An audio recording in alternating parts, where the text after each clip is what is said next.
I want to show you some signs for your nonverbal child or a nonverbal adult. And and these are things that are easy for you to learn and for them to learn, but it also kind of lets them know what you're thinking or feeling or what needs to be done. And the first one is no, right? You can always shake your head. No, no. It's a variation of what originally started with N-O, right? But who wants to spell that? So no, no. Mm-mm. And of course, yes. And this is the sign for yes. Easy, right? There's a sign for stop. Stop. But I want to warn you with that. I noticed when I was working in the elementary school and the hearing children would want to ask, what's for stop? And I'd say stop. And then they was, but if you voice that, you would be yelling. You'd be going, stop. And so that's not really what you want to do. You really are not wanting to yell at a special needs person. Stop. There's very few times when you'd be doing that. I know I did as a parent, obviously. But I like to show you an easier one that deaf children and nonverbal children use and deaf adults use. And it's a sign for finish. This is a completed action. Like you could be making something or you're finished eating. Finish, you eat, finish. Oh, I've already eaten. You could say, did you eat? Like maybe you went on an errand and there was a caregiver. They could say, eat, finish. Or you can say, oh, did you finish? Did you finish? Or you're making something. You've done a craft or you're building something or you're playing at the park. Finish, finish. Or if you want them to stop doing something that's aggravating you, but it's not a danger to them, right? Finish, finish. Psh, psh. Deaf people use it's almost like you're saying fish. Psh, psh. Enough, stop. Right? That's kind of what you're saying. You're saying stop without doing stop because this can be so hard or harsh. Finish.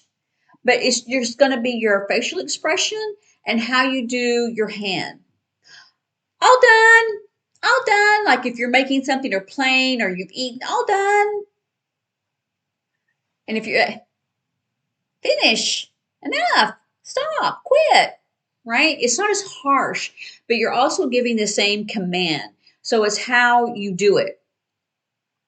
Along with finish, that's a completed action. You could be clapping like they've accomplished something, they've eaten something, or they've put their shoes on all by themselves or whatever. You go, yay! So it kind of looks like finish, but finish, finish, yay! Right? Because you're clapping. And that's how deaf people clap because they can't hear it. But it's an easy one. It's an easy way to, this is an easy way to communicate.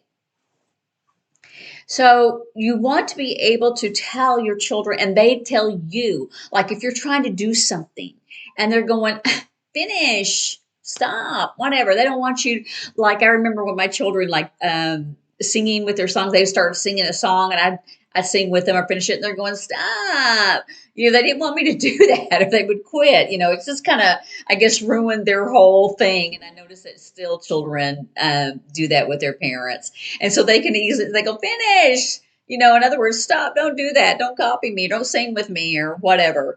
Even though you might think it's fun or it's something that you can do as a mom or a parent with your child, a lot of times they don't want to do that. So it's a good way to communicate when you want them to clean up their toys. I've already showed this one before, but you can clean up. You're going, oh, toys, clean up. You know, we need to leave or we need to go. You can say go, leave. Go is easier. We need to go. If you need to, or you're going to bed or whatever. So that's the next one. Time for bed. Time. It's like a watch. You're just pointing to it. It doesn't matter if you're wearing a watch or not. That's a sign for time. Time for bed. And they're going to go, and you go, finish. And they're going to say, no, not finish, you know.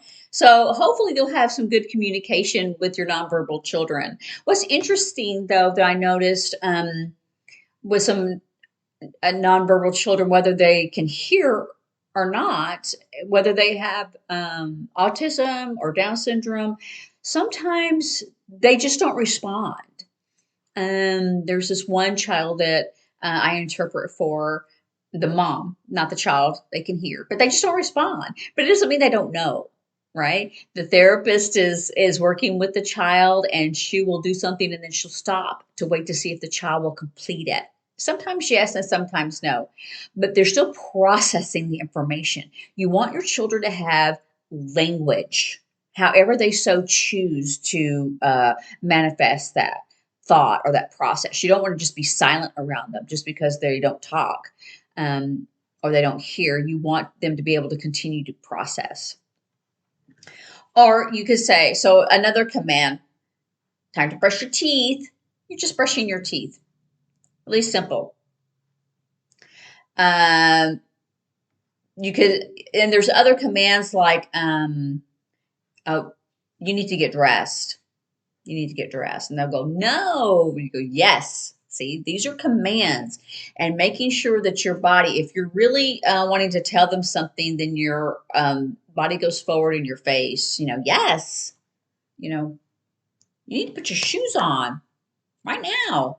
So those are some commands that you can do, but you don't really want to be angry with them.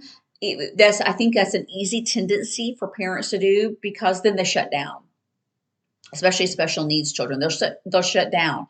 So you don't want them to shut down. And so you might want to soften it and, go into the bathroom and scream into a towel or something, but to get your frustration out, because it can be very frustrating to deal with a nonverbal child or a special needs child. But don't give up. Continue to try and process and try to be easier with them. And go, no, it's time to brush your teeth. And so this is really a trial of your patience too, or it's time to go to bed, or it's time to take a bath, or it's time to go. And that's a word that they can say fairly easy.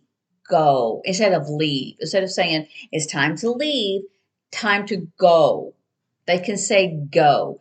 Because even if you're playing with a toy, if you have a wind up toy, you can say ready, go, or a car, if you're putting it on a track, and you put it on there and you go ready and you let go, right? So those are things that children can have fun with, and you can too, but you have to learn that patience and try to make it softer, because if they can hear and they're processing what you're saying, and also your facial and your body language. So try to be as patient with them as much as possible, even with your commands. And I hope that helps you today.